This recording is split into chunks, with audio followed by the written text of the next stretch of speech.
Hello, Vinyl community. This is Randy. Back to you with another video. Today, I'm going to show you my Vanilla Fudge collection. Vanilla Fudge Retrospective.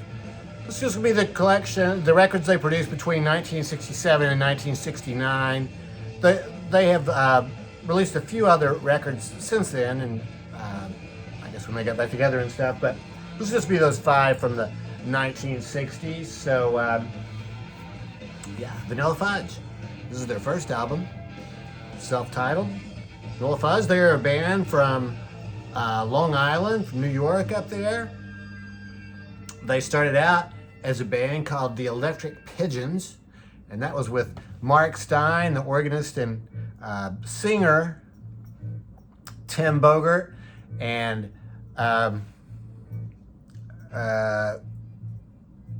Vincent Martell was the lead guitarist. They had a drummer, and I guess he left after a while to go join another band, so they picked up Carmine Appice, who had been playing with another band up there in the New York area, so that became the final lineup. Carmine Appice, I want to tell you this live version that this live song that we're hearing right now, which is just called Break Song. It's the whole side of this album. They introduced the players, and I guess it's probably Mark Stein, the singer, who introduces them as Vinny Appice. So I've heard his name pronounced several different ways. Carmine Appice. I've heard his name pronounced a couple different ways, but the singer for the band called him Appice, so I'm assuming he knew how to pronounce his name. And I just now mentioned actually that Vinny Appice is his brother. So Vinny is about 10 years younger, though. Vinny is well known for playing with Black Sabbath and Dio, I think. Anyway, back to Vanilla Fudge. So 1967, they had their final lineup. They were playing there in Long Island, and they were a covers band. They did long, slow, heavy covers of hit songs of the day. A producer named Shadow Morton came and saw him, and he offered to sign the band. Shadow Morton was, I was doing some research about him. He was a producer who had written the songs Remember Walking in the Sand and the other hit song for the Shangri-Las, My Boyfriend's Back. And so he was only like in his mid-20s, I guess, or early 20s when he did those, but because of those hit songs, he was pretty well known as a producer. So he offered to produce "You Keep Me Hanging On," which he had seen them playing in in that bar there, or that club, wherever it was in Long Island. So they did sign with him, and he got them a contract with Atco. Atco insisted that they change their name to Pigeon. They shortened it already from Electric Pigeons to Pigeons. And Pigeons, I think it's just not a very good name for a band. So they came up with Vanilla Fudge, and I want to tell you, I found 2 different sources for the name. One of them said that they came up with it after the name of an ice cream flavor, Vanilla Fudge. The other one said that one of the players had a girlfriend who told him that her grandfather used to call her Vanilla Fudge when she was a kid. So I don't know which of those is true, or maybe there was the ice cream flavor and they were having some, and she told that story. And anyway, they came up with this name, Vanilla Fudge. Great name for a band. So Shadow Morton produced that single. While I'm on the subject of Shadow Morton, I wanted to mention that he also produced Iron Butterflies and In-A-Gadda-Da-Vida. So Iron Butterfly would be the other band that I would most closely associate with Vanilla Fudge. They both have that 60s, heavy, sort of slow, heavy sound. And so Shadow Morton produced that one too. So they released a single, then released this album. I guess the single maybe didn't necessarily do that well, but the album went all the way up to number 4 on the charts without having a hit single. You Keep Me Hanging On was not a hit at this time. It was released the day after Sgt. Pepper's Lonely Hearts Club Band in June of 1967. So, yeah, all the way up the charts to number 4 without having a hit song. Here's what the band looked like when they were first starting. And After that, they, they were becoming pretty big. They were like on the Ed Sullivan Show and stuff like that. And so then they released their second album, which is called The Beat Goes On. Before I get to the second album, I'll just show you this first one. What I have here for the self-titled one is a Rhino reissue. I thought it was a Sunday. There's a Rhino reissue from 2017. It's a mono reissue. This record is warped. When you're playing the A side, you can just see it. It looks like a roller coaster, a tilt-a-whirl, but it plays just fine. It sounds just fine. I mean, I feel like I should be able to hear the difference. I mean, I wonder if there's something wrong with my ears, but I think it sounds fine. And actually, it's really sort of bowl-shaped. And when you play the B side, it's kind of coned up. But if you put this record weight on it, it flattens it out, and it really grips the turntable tightly. So, sort of an interesting record. When I bought it new. I thought about taking it back, but I listened to it. Like I say, it sounded fine. So, no reason to take it back. The songs on here is a fantastic album. It's all covers. There are no original songs on here. They were a covers band. So, starts out with Ticket to Ride.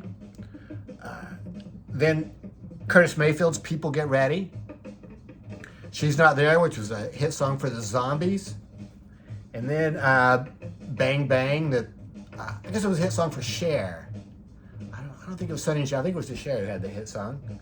Side 2 has these parts, Illusions of My Childhood, part 1, 2, and 3, which are just sort of like instrumental interludes before the songs start. You Keep Me Hanging On as the first real song on side 2. Then they do a song I'd never heard before, Take Me for a Little While, but it was written by a guy named Trade Martin. And then they close with Eleanor Rigby. 7-minute version of Eleanor Rigby is really interesting. It's slow, just a totally different treatment of all these. Then at the very end, they end up with some, just quoting a few lyrics from Strawberry Fields Forever. Nothing is real, nothing to get hung up on. So, fantastic album. Yeah, it was a huge hit for them. So, in '68, they released their second album, The Beat Goes On. This was also a hit. This went up to number 17 on the charts. When they released this, they re-released You Keep Me Hanging On, and that's when it became a big hit. Didn't get to number 1. Can't remember how, but it was a big hit for him. And here is Shadow Morton, the producer. And I think that a lot of this was his idea. So this is totally a concept album. Only their second album, and they have this concept album where basically they're talking about music through the years and how the beat goes on. It has all kinds of them playing like samples of other earlier songs, like Mozart from the 19th century. They have Old Black Joe from the 20th century. They have Cole Porter's Don't Fence Me In. Then there's some ragtime music, 12th Street Rag. Then In the Mood, In the Mood, that swing song by Benny Goodman, I guess. And then they do their version of Hound Dog. Then they do a Beatles medley. A medley of just short parts of the songs. I Want to Hold Your Hand, I Feel Fine, Day Tripper, and She Loves You. Wow. So then it does phase 2. The guy just states that, and it goes into this other instrumental interlude. Then they have a 7-minute version of Beethoven, mostly on keyboards. Then playing Furlius and Moonlight Sonata. So kind of weird. And then side 2 has it's a lot of spoken word. It's speeches, recorded speeches of like Neville Chamberlain, Winston Churchill, Franklin Roosevelt, Harry Truman, and John Kennedy. And then phase 4 is them doing Merchant and The Game Is Over. The Game Is Over is by Jean-Pierre Britier. And that has some of the band members, each band member talking for a little bit about himself, or like Tim Bogert, they ask him about like some political stuff, and it's just really not a very good album. It's interesting. I mean, it's kind of fun to listen to, actually. There's a cool gatefold that tells about each one of the guys in the band, tells us their height and weight. along with their interests. So this is interesting. It's kind of fun to listen to, but I mean, I definitely wouldn't recommend it because it's just a total oddity. And yeah, like I said, from what I read, I don't think it was really the band's idea. I think it was Shadow Morton's idea, and they followed his lead on that. Here's the inner sleeve that came with that. Here's some of the bands. This was kind of cool. Atco 12-inch LP series, $3.79 each. Kind of cool. That's on this Atco magenta and tan. So after that record, Shadow Morton did produce the next record. It's back to, they did their own song. They wrote their own songs here for their third album, Renaissance.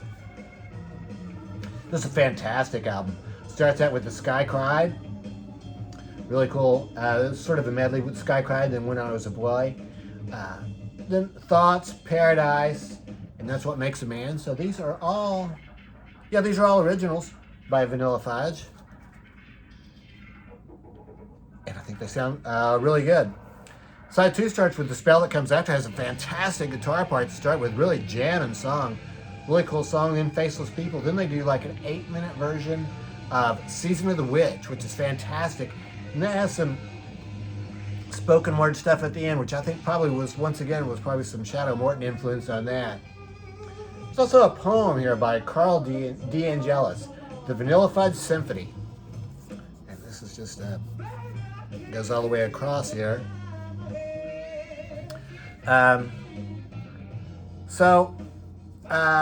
It's still a little bit of that concept type stuff from the second album, but these are much better songs and really good version of Season of the Witch on here. So, yeah, that one's really, I like that one a lot. Also came with the sleeve and same color. Their next album they produced themselves, Near the Beginning. Side 2 of this is just what we've been hearing throughout. This is it's a 23-minute song called Break Song. It was recorded at the Shrine Auditorium in Los Angeles, so it's a live recording. Side 1 is all studio songs. Fantastic version of Shotgun. If you get a chance to stream Shotgun from this Near the Beginning album, really fantastic version of that. It's great all the way through. Then they do Lee Hazelwood's Some Velvet Morning. And then the last song is an original written by Carmine called Where Is Happiness? So this album is actually quite good too. This break song's a little bit, well, it's like early jam band type stuff. So I like it because I like jam bands. There's a lot of drums in it. They do introduce each band member. That album came out in 1969. This is their second album from 1969. So 1 in 67, 2 in 68, 2 in 69. This is their last album from when they were first together, Rock and Roll. This is my favorite. I think this is fantastic. This is the third one that I got from them. I got it probably a couple of years ago, and I've been listening to it over the past year, and I just realized it's a really great record. And so I went ahead and picked up the rest of the records. So this one is a mixture of originals and covers. The third song on side 1 is I Can't Make It Alone, which is fantastic cover. It was a hit song for somebody. It's written by Carole King and Jerry Goffin. Somebody had a hit with that. I meant to look up who it was, but it's a great song, I Can't Make It Alone. Side 2 starts with Church Bells of St. Martin's, which is written by Mark Stein. I like that song a lot. Then they do this fantastic version, a 9-minute version of the Windmills of Your Mind. Windmills of Your Mind, which is sort of a famous 60s pop song, I think. Sounds really good. And then finally end up with If You Gotta Make a Fool of Somebody, which is a song written by Rudy Clark. I don't know who did that originally, but it's a very cool song too. So rock and roll. So Vanilla Fudge, yeah, they very heavy sound, very organ driven. The organ is really strong in most of them. The guitar work is really good in a lot of the songs, but it's sort of mixed. It's low in the mix, so sometimes you just sort of have to dig it out. You'll be listening, you'll just kind of notice, wow, I mean, that's some intense guitar work there. I guess I just decided they wanted to really feature the organ a lot. I think they were also a big influence on Deep Purple.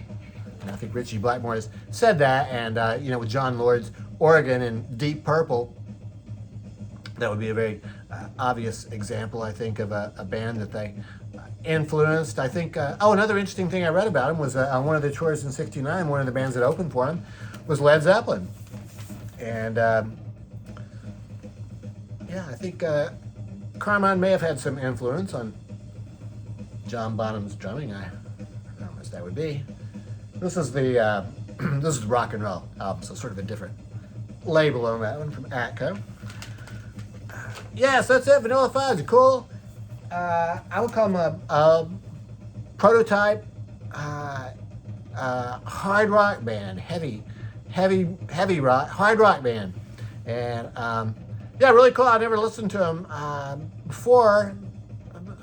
Well, I got that record in 2017, got that reissue, and started listening to it some. It sort of slowly picked up the others, and yeah, it's weird. I've been discovering a lot of '60s bands I'd really never listened to, you know, because I guess because a lot I tried to listen to newer music or current music as it was coming out, you know, and